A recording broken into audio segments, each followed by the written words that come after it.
Hi everyone, welcome back to my channel. My name is Maggie. Today I'm in a hotel room filming this for my last video Vlogmas, but I want to talk about next year's goals. So for 2023, I set a list of 23 things I wanted to do in 2023. I will be doing a how that went video in early January, but I wanted to share with you my goals for 2024. So I personally struggle with like big picture goals and items and things like that. So I like things that are smaller that I can check off. I like numbers to be attached to goals. So yeah, that's kind of how I set mine. So I'm going to do 20 goals for 2024. I thought about doing 24 and 24, but I'm just going to do 20. One big thing that's happening in my personal life is I'm getting married in 2024. So that is a big enough life change for me and all of, the planning and all the things that go into having a wedding. So I wanted to focus on kind of like little things that I could do in my weekly life, things to challenge me to spend my time, away from a screen and be a little bit more creative with my, free time, try some different hobbies, things of that nature. So with that being said, I have a list here in front of me, but let's go ahead and begin. So number one, I saw this kind of trending on Instagram, is I want to spend 500 hours outside. So I've seen the hashtag 1,000 hours outside on Instagram, and I think it's a fantastic goal. I think it's too lofty of a goal for me personally. And a lot of times it's like families doing this, which I love the idea of just trying to spend more time outside. So I live in Minnesota, which has very cold winters and very hot summers.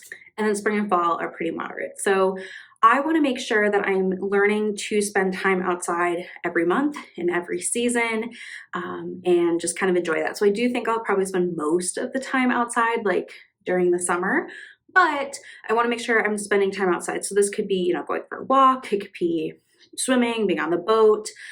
It also could be just eating dinner outside or, taking a call from outside, anything like that. But there is an official app for the 1,000 hours outside that I did decide to download to help me track that. So I'll be tracking that and hopefully I can hit 500. I think it's, I don't know, all in all, a really interesting goal and something that I'm excited to challenge myself to this year.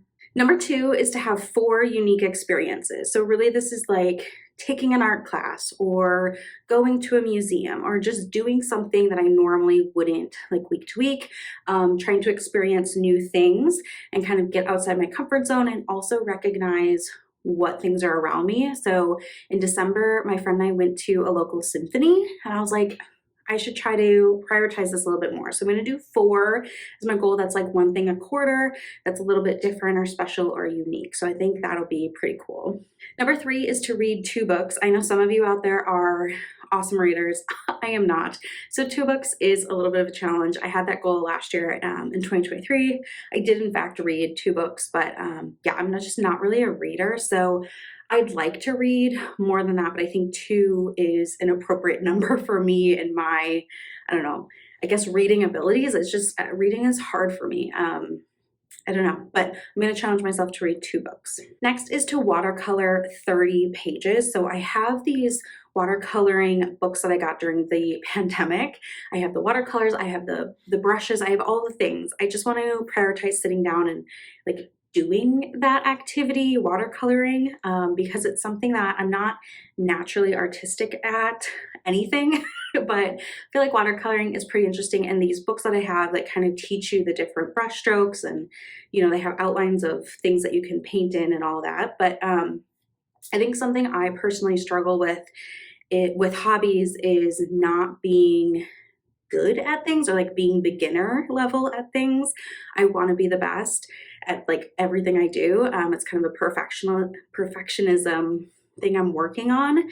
And so watercoloring and just like trying new things is a big theme in my life right now because I want to become more comfortable in new experiences and learning. So I think watercoloring is a great thing I can do at home. I could sit outside and do it like on our outdoor table and stuff. So we'll see how that kind of unfolds, but that's a goal I have, is to do 30 pages from, I think I have like 2 or 3 of the books. So I just got to pull those out and kind of get started. Number 5 is to have 10 game nights throughout the year. So my fiance and I got a couple board games for Christmas, and we're not really huge board game people, but we want to try. So 10 per year, that's like roughly one a month, with 2 months to like give and take, like wedding month. I don't know if we'll be playing a board game, but maybe, you never know. So that's something we want to do. Number 6 is to travel outside of the state 6 times. So I live in Minnesota, and we do have family in other states, so this could be us traveling to see family. I have 2 trips planned already, one for work and then our honeymoon, which is going to be in a different state.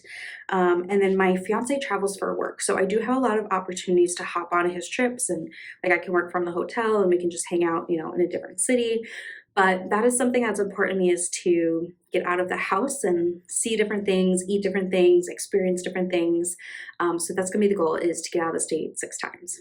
Number 7 is to try 3 new foods. I did this in this year in 2023 as I'm filming this, and I loved this goal. It was something that whenever I went to a new restaurant, it was something that was top of mind for me. Is like, okay, is there anything on the menu that I've never tried before, especially like appetizers, you know, like a little thing. And I tried so many new foods this year. So I'm gonna bring that to next year with the goal of 3, and if I can exceed it, fantastic. But I think 3 is a good number. But number 8 is to have self-care appointments. So I'd like to have 6. This includes like getting my hair done, a massage, getting my nails done, like anything like that, a facial. That's really just kind of me time and somebody else like taking care of me, if that makes sense. So that's something I'd like to make sure happens 6 times this year, really in any capacity. I did do a savings challenge last year to save up money so that I had money for these appointments. So I'm really excited to already have, I think I had like over $800 saved to use for these different types of appointments, which would be really, really helpful. And it's something that I struggle to budget for and like spend money on. But now that I have money set aside specifically for it, I think it'll be easier for me to book the appointments and actually go through with these different self-care things, which is only good for me. I always feel better when I leave those appointments. I just don't always prioritize them. Okay, number 9 is to complete 100 workouts. This was a goal I did last year. I'm going to do it again this year. So for me, a workout can be a walk, it can be like a weight workout. I really like some of the YouTube workouts like MK Fit and her like dance routines and stuff. So really, I'm not limiting on what type of workout. It's just to, you know, kind of prioritize moving my body in any way that feels good to me. You know, I'd love to like complete a couple of different programs, but I don't know, I don't always like see those through. So I just want to prioritize moving, and yeah, 100 for the year seems like a good number for me. Okay, number 10 is to have a physical. So I actually already have this scheduled, so this should be like an easy thing to check off my list. But I do think it's important. I've just turned 29 as you're seeing this video, so I think it's important to just kind of start going to the doctor, having those routine exams, doing the blood work regularly to make sure if there's anything that kind of comes on or is seen, we're catching it early. I don't think I have anything, you know, going on, but you just never know. So that's something I want to prioritize, and I already have that scheduled, but I think this is something that's important for me to establish like now as I'm going into, you know, 30s and so on, that's like a routine that I have going. Number 11 is to stay consistent with my skincare routine. Consistent for me means like 90% of the time. So I have a morning and evening skincare routine. I do notice a difference when I don't follow through with it. Like I usually never sleep with makeup on, so sometimes I'll just remove my makeup but maybe not do like the serums and the creams and all of that stuff, and I can tell a difference. I mean, obviously it's good that I'm getting the makeup off, but my skin would benefit if I actually, you know, use the products that I buy consistently, and I'd have, you know, fewer clogged pores and all of that good stuff. So that's something I really want to be kind of strict with this year and make sure that, one, I'm, you know, prioritizing it morning and night. I feel like nighttime is where I can kind of like skimp out. And then 2, it also helps me prioritize the products, like the skincare products I've already bought, and actually using them. So we're going to go for 90% because we're not perfect, but I think 90% is achievable. Number 12 on my list is to find ways to give back weekly. So I'm going to average out 52 times a year finding ways to give back. This could be with physical donations, like donating, clothes or homeware to local, donation centers. It could be volunteering time and, energy. It could be donating monetarily to different organizations. It also could just be like tipping extra well to a particular, bartender or server that I know could benefit from that. I just want to find more ways to give back regularly. We do a lot of donations and like kind of charity stuff at the end of the year with the holidays and giving, and I think that's great. But I also think it's important to kind of give throughout the year. So I'm going to be looking for, I already have a few things that I can do regularly, but I'm going to be looking for more opportunities. And I really want to, over the year, find 52 giving opportunities, big or small. I realize, if I'm traveling for work or, anything like that, I might not be able to do something that week, but throughout the year, I think I can hit 52. Okay, number 13 is to donate blood. I am a personal fan of donating blood. I myself have O negative blood type, which is a universal blood type. If you're like in a car accident or something crazy happens and they don't know your blood type, they start with O negative because anybody can receive O negative. So after learning that, I started donating blood in college and I learned my blood type. I've always felt like it's an important thing that I can do, and this also goes to like giving back and all of that, but because I was blessed with this type of blood that can help everybody, I should donate it. I'm healthy enough to donate it. I meet the qualifications. I should prioritize that. So I'd like to make sure I donate blood at least once this year. If I could do it, 2-3 times, that'd be great, but we're gonna focus on just once for sure.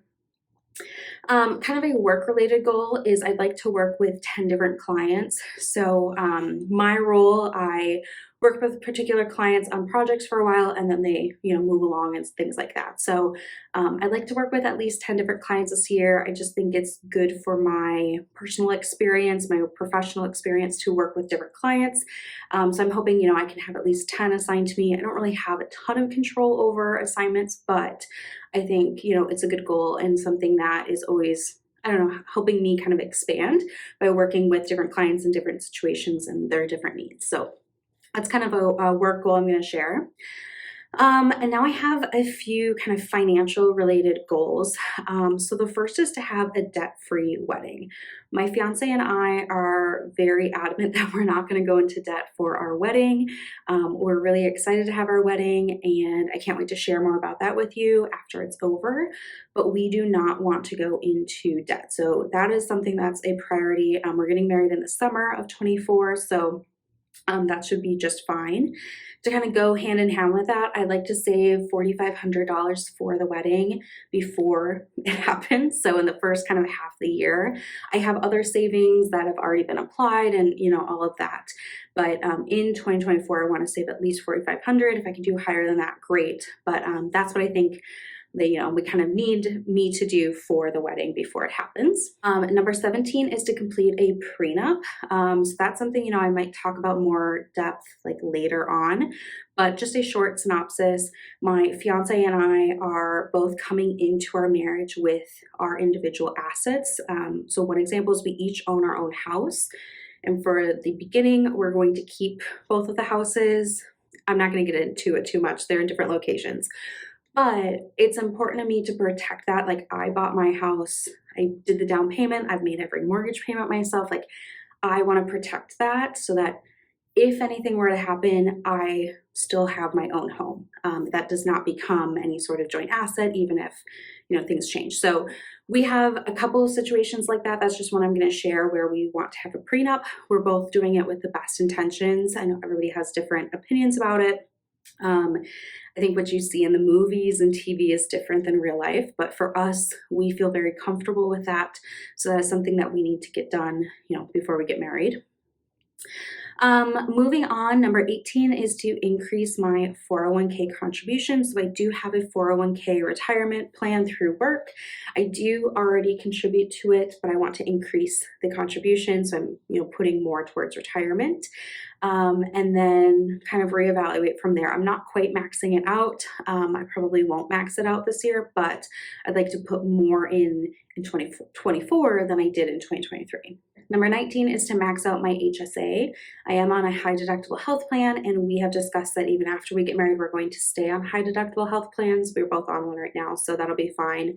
But I want to max out the HSA, which in 2024, the maximum contribution limit for an individual is $4,150. I've done that for a couple of years now, and it's been such a blessing to have that money already saved up in its own account. I had surgery in February of 23, and once I got the bills, I hit my out-of-pocket max and all that good stuff.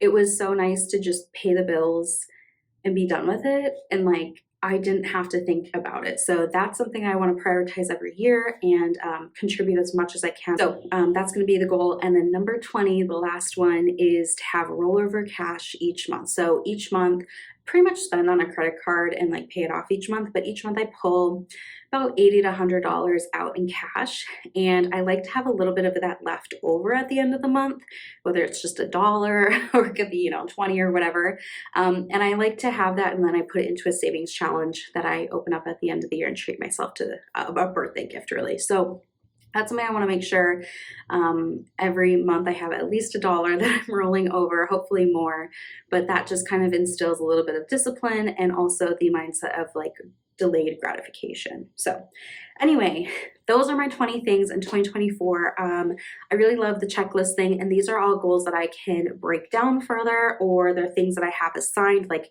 I know when my fiscal is going to happen and I can cross that off and kind of have that one done for the year. So I really feel like this format of goal setting works well for me. It may not be for everybody, but for me, I think I'm going to have a lot of success. So I hope you enjoyed this video. Hopefully the lighting was not too terrible. I tried to minimize the glare from my glasses, but you never know. And yeah, I hope you have a fantastic new year. If you're celebrating, I hope you have a great time. If you're just hanging out at home, I hope you have a relaxing time. And I will see you all in the new year. I am so grateful for each and every one of you that watch my videos, that likes them, that subscribes to my channel, that interacts with me in the comments. It really means a lot to me. So thank you so much, and I'll see you in the new year. Bye.